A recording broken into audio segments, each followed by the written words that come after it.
माझ्यासोबत नेहमी असंच काहीतरी घडत असतं. हे मी तुम्हाला सांगणारच आहे. त्याच्या अगोदर सकाळपासून काय काय कामं केली हे सांगते. नमस्कार मंडळी, कसे आहात? तर इथं माझ्याकडं सारखे डाळच असते. डाळ किंवा ते अख्खा मसूर किंवा मग कधीतरी सांडगे असतात, मग मोड आलेले मटके असते किंवा जास्त करून डाळच असते. आज माझ्याकडे एक वांगं शिल्लक होतं. म्हणजे मी काय केलेलं माहिती आहे, बाजारात गेलेले ना, असे 2 चांगले मोठे मोठे वांगे होते आणि एक मोठं वांगं होतं, त्याला कीड लागलेलं.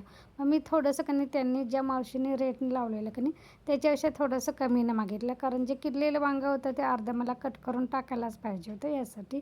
तर त्या मावशी इतके चॅप्टर निघाले ना, त्यांनी चांगले 2 वांगे दिले आणि एक छोटंसं दुसरं दिलं. म्हणजे ते तिसरं दिलं नाही, दुसरं बुट्टीतलं एक छोटंसं दिलं. आता म्हटलं ते एकाच छोट्या वांग्याचं मी भरीत कसं करणार? म्हटलं आता आहे तर एका वांग्याची डाळ वांग्याची आमटी करूया.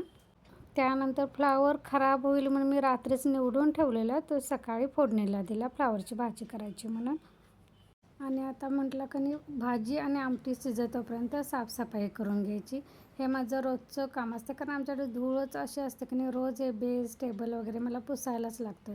त्यामुळं मी जास्त असं साहित्य इच्छा असली तरी घेऊ शकत नाही, कारण ते कसं असतं, माझा एक स्वभाव आहे, जर घेतलं तर ते आपल्याला मेंटेन पण करता यायला पाहिजे.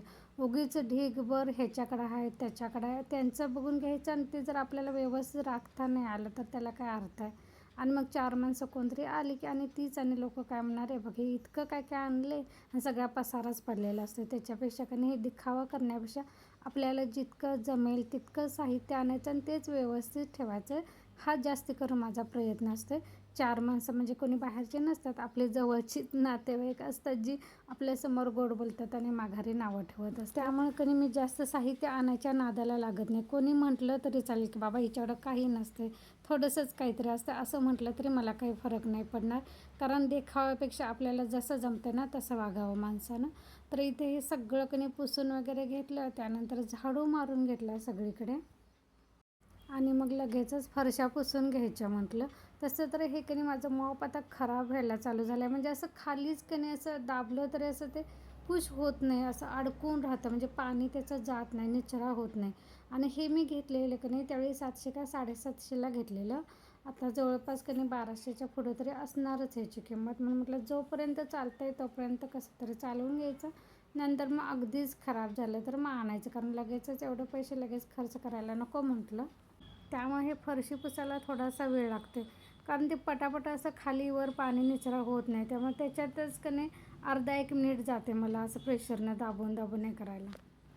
किचन, हॉल, 2 बेडरूम, व्हरांडा सगळं पुसून घेतलं. त्यानंतर टॉयलेट बाथरूम पण साफ करून घेतलं. त्यानंतर भात पण लगेचच कुकर लावून घेतला. तिकडे जेवणाची कामं आवरतोपर्यंत इकडे माझी ही बाहेरची कामं आवरायला चालू होती, कारण आज पाण्याचा पण दिवस होता आणि पाण्याची टायमिंग नव्हती कधी येणार. त्यामुळे म्हटलं तोपर्यंत जितकी घरातली कामं आवरता येतील तितकी आवरून घ्यायची. कपडे मशीनला लावली नव्हती, कारण पाणी आल्यानंतर म्हटलं लावायची, कारण मशीनला कसं पाणी जास्त लागतं आहे त्यामुळं.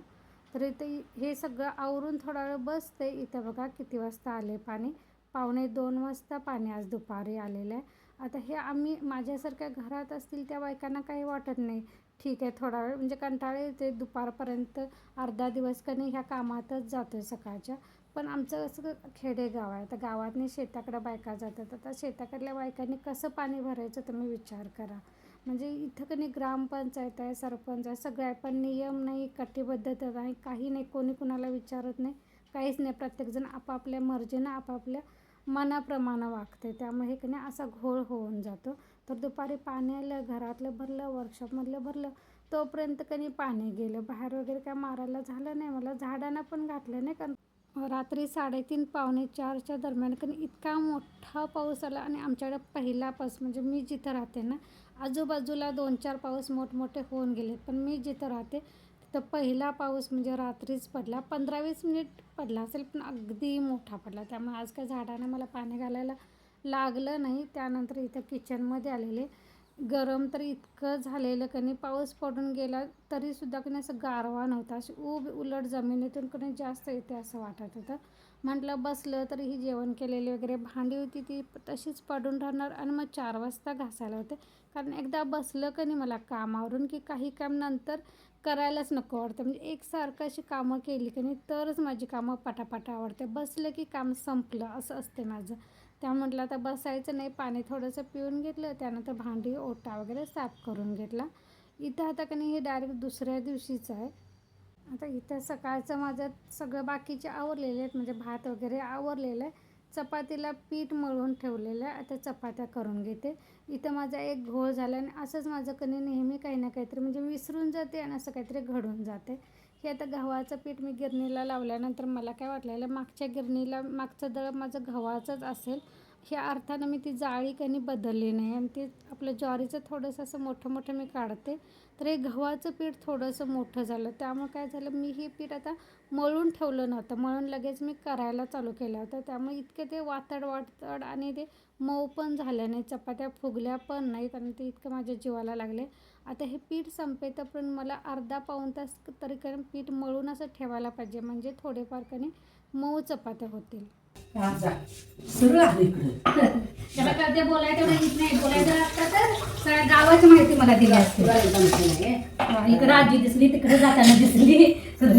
बाकी जो 2 दिवसात दिनेचा काकूला दिने जातो काय रोज दिली येते म्हणून बघून तिथं थांबून आणि एके सुशीलपर्यंत थांबला म्हणून जा प्रतिबंध चौकशा करायला पण काय करायला असं करायला लागते.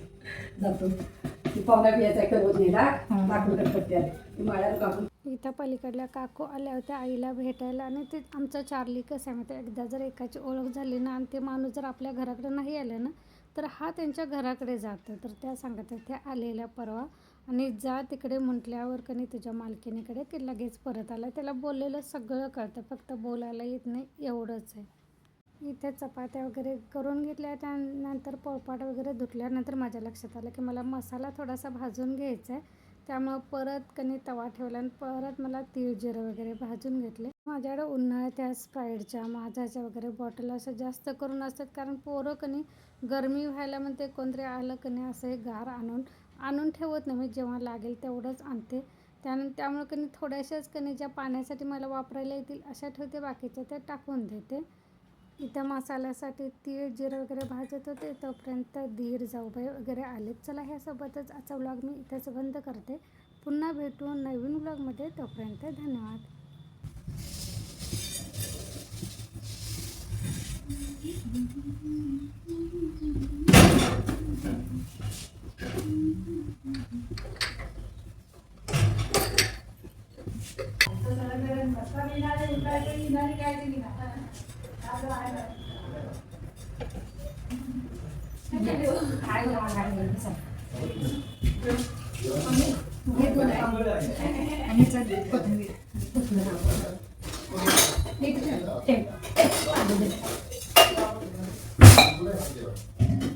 आणि